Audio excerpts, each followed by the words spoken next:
అందరికీ నమస్కారం. ముందుగా ఈ వీడియోకి ఒక లైక్ కొట్టి మన ఛానల్ని సబ్స్క్రైబ్ చేసుకోండి. మనలో చాలామంది ఆడవారు ప్రతినిత్యం ఇంట్లో దీపారాధన చేసుకుంటారు. అయితే పూజలు భార్య చేయాలా లేదా భర్తలు చేయాలా అని చాలామందికి పెద్ద ధర్మ సందేహం ఉంటుంది.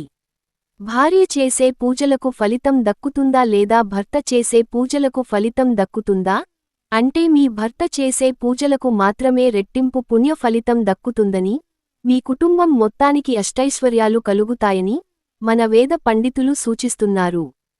కాబట్టి ఇంట్లో దీపారాధన చేసే ప్రతి ఒక్కరూ తప్పనిసరిగా తెలుసుకోవలసిన కొన్ని పూజా పద్ధతులు గురించి ఈ వీడియోలో తెలుసుకుందాం. ఈ విషయాలు కనుక మీరు తెలుసుకోకపోతే ఇక మీరు ఎన్ని పూజలు చేసినా సరే ఎలాంటి ఫలితము దక్కదు. కాబట్టి ముందుగా ఈ వీడియోకి ఒక లైక్ కొట్టి ప్రతి ఒక్కరూ ఓం నమఃశివాయ అని కామెంట్ చేయండి. మనలో చాలామంది ఆడవారు ఉదయాన్నే నిద్రలేచి చక్కగా తలస్నానం చేసి పూజగదిని శుభ్రం చేసుకుని ఇంట్లో దీపారాధన చేసుకుంటారు. ఎక్కువ మంది ఇళ్లలో స్త్రీలే నిత్య దీపారాధన చేసుకుంటారు. పురుషులు అస్సలు పూజ చేయరు. ఇంట్లో మగవారు పూజలు చేస్తేనే మీ ఇంటికి చాలా మంచి జరుగుతుంది. అలా అని ఆడవారు చేయకూడదని కాదు. పూజకి మొదటి ప్రాధాన్యత మగవారికి వర్తిస్తుంది. తర్వాతే స్త్రీకి వర్తిస్తుందట. ఇంటి దీపం ఇల్లాలు అని చాలామంది చెబుతూ ఉంటారు. కాని నిజానికి ప్రతిరోజు ఇంట్లో దీపారాధన చేయాల్సింది మీ భర్త మాత్రమే. ఇంటికి దీపం ఇల్లాలైన ఇంట్లో వెలిగించే దీపాన్ని మాత్రం పురుషులు మాత్రమే వెలిగించాలని మన శాస్త్రాలు వివరిస్తున్నాయి.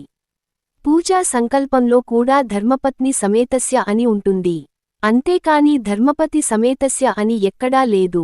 భార్య చేసే పూజలు తన సౌభాగ్యాన్ని మాత్రమే కాపాడతాయట.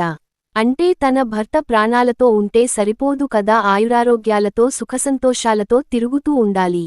కాబట్టి స్త్రీలు చేసే పూజలు కేవలం తన మాంగళ్యాన్ని మాత్రమే కాపాడుతుందట.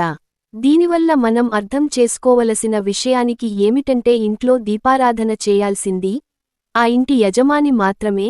అంటే మీ భర్త చేసే పూజలకు మాత్రమే మీ కుటుంబం మొత్తానికి మంచి జరుగుతుందట. కాని భార్యలు చేసే పూజలకు మాత్రం ఆ ఫలితం మీ ఇంట్లో అందరికీ దక్కదట. ఎందుకంటే ఆడవాళ్లు చేసే వ్రతాలు, నోములు ఇలా ఏ పూజ అయినా సరే ఆ పూజ ఫలితం మొత్తం తనకు అలాగే తన భర్తకు మాత్రమే దక్కుతుందట. కాని మగవాళ్లు చేసే పూజలకు మాత్రం ఇంట్లో ఉన్న ప్రతి ఒక్కరికి పుణ్యం దక్కుతుందట.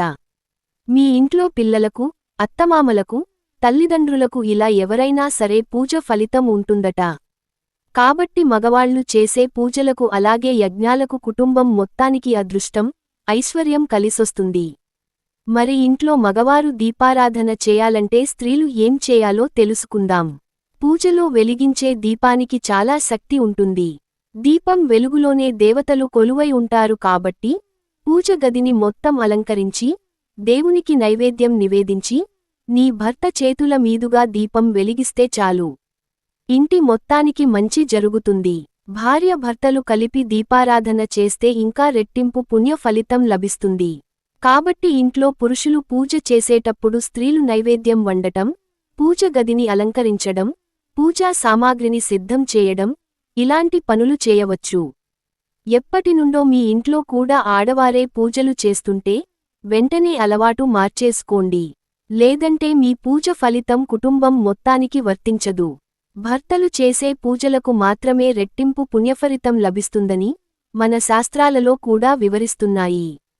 కాబట్టి వీలైనంత ఎక్కువగా ఇంట్లో పూజలు చేసేటప్పుడు మీ భర్త చేతే పూజ చేయించండి. అయితే ప్రస్తుతం ఉన్న బిజీ లైఫ్లో పురుషులు పూజలు చేయాలంటే అసలు కుదరదు. ఇక తప్పని పరిస్థితుల్లో మీ భర్త అందుబాటులో లేకపోతే అలాంటప్పుడు స్త్రీలు దీపారాధన చేయవచ్చు. అయితే స్త్రీలు దీపారాధన చేసేటప్పుడు ఖచ్చితంగా కొన్ని నియమాలు పాటించాలి. దీపారాధన ఒక యజ్ఞంతో సమానం. కాబట్టి ఇంట్లో దీపారాధన చేసేటప్పుడు మీ భర్త ఏ కారణం చేతనైనా అందుబాటులో లేకపోతే పూజ చేసే స్త్రీలు మీ భర్త తరపున మీ భర్త యొక్క కండువాను భుజం పైన వేసుకొని ఇంట్లో దీపారాధన చేయాలి. స్త్రీలు ఇలా దీపారాధన చేస్తే మీ పూజలకు సంపూర్ణ పుణ్య ఫలితం లభిస్తుంది. మీ కుటుంబం మొత్తానికి కూడా పూజ ఫలితం దక్కుతుంది. అలాగే ఇంట్లో దీపారాధన చేసేవారు కొన్ని ముఖ్యమైన విషయాలు తప్పనిసరిగా తెలుసుకోవాలి. మీరు చేసే దీపారాధనకు మంచి ఫలితాలు రావాలంటే మీరు వెలిగించే దీపం ప్రమిద పరిమాణం మీ వయసుకు తగినట్లుగా ఉండాలి. 30 సంవత్సరాల లోపు వయసు గల వ్యక్తులు 6 అంగుళాల ఎత్తు గల దీపం ప్రమిదలో దీపారాధన చేయాలి. అలాగే 50 సంవత్సరాల పైబడిన వారు 6 నుంచి 9 అంగుళాల ఎత్తు గల దీపం ప్రమిదలో దీపారాధన చేయాలి. ఇక దీపారాధనకు వాడే నూనె కల్తీ లేకుండా స్వచ్ఛంగా ఉండాలి. దీపారాధనకు ఉపయోగించే నూనె పల్చగా ఉండాలి.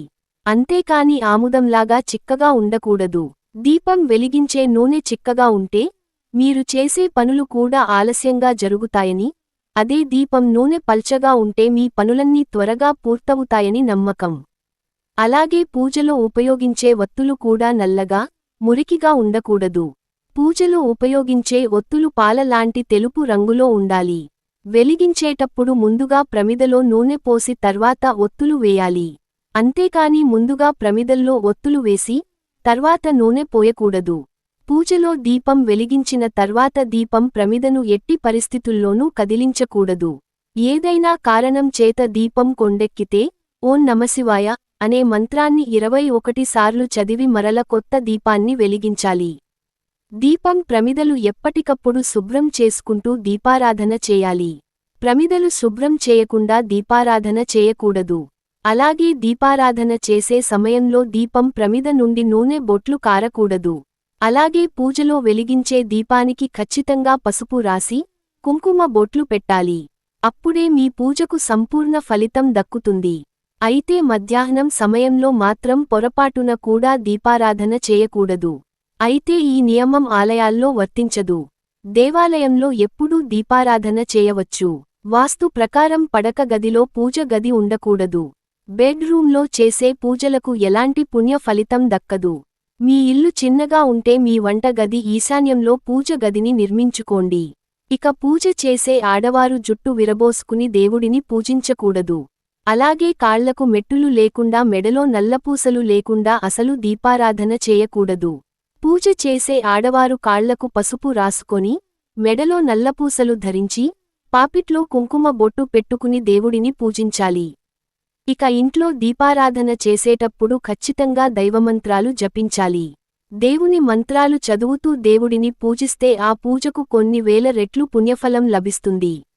మీకు ఎలాంటి దైవమంత్రాలు రాకపోయినా దేవుడిని మనసులో స్మరించుకుంటూ భక్తితో పూజ చేసుకోండి. మీ పూజలు అన్ని నేరుగా దేవునికి చేరుతాయి. ఇక ఇంట్లో వ్రతాలు చేసేటప్పుడు దేవునికి సమర్పించే నైవేద్యం వేడిగా ఉండకూడదు. మనలో చాలామంది ఆడవారు ఇంట్లో ఏదైనా రథం చేసేటప్పుడు వేడివేడి పొంగలి తయారు చేసి దేవునికి నివేదిస్తారు. కాని అలా అసలు చేయకూడదు. గోరువెచ్చని నైవేద్యాన్ని మాత్రమే దేవునికి నివేదించాలి. ఇక ప్రతి ఒక్కరి పూజ గదిలో తప్పనిసరిగా స్వస్తిక్ గుర్తు ఉండాలి. కాబట్టి నీ పూజ గది గోడల పైన పసుపుతో స్వస్తిక్ గుర్తు వేసుకోండి. అదేవిధంగా ప్రతి ఒక్కరు పూజ గదిలో పసుపు కుంకుమలు మరియు అక్షింతలు ఉండాలి. మనం పూజలో ఉపయోగించే పుష్పాలు పొరపాటున కింద పడితే వాటిని పూజకు ఉపయోగించకూడదు. అలాగే వాసన చూసిన పూలను కూడా పూజ గదిలో వాడకూడదు. అలాగే దీపం పెట్టే దిశ కూడా చాలా ముఖ్యమైనది.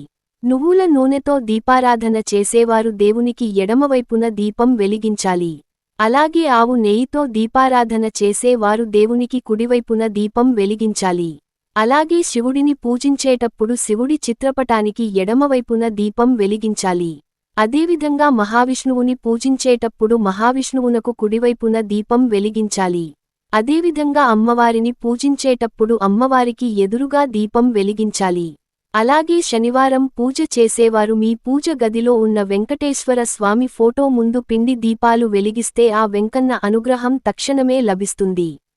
కాబట్టి ఇంట్లో ఉండే మగవారు ప్రతిరోజు పూజలు చేయడానికి ప్రయత్నించండి.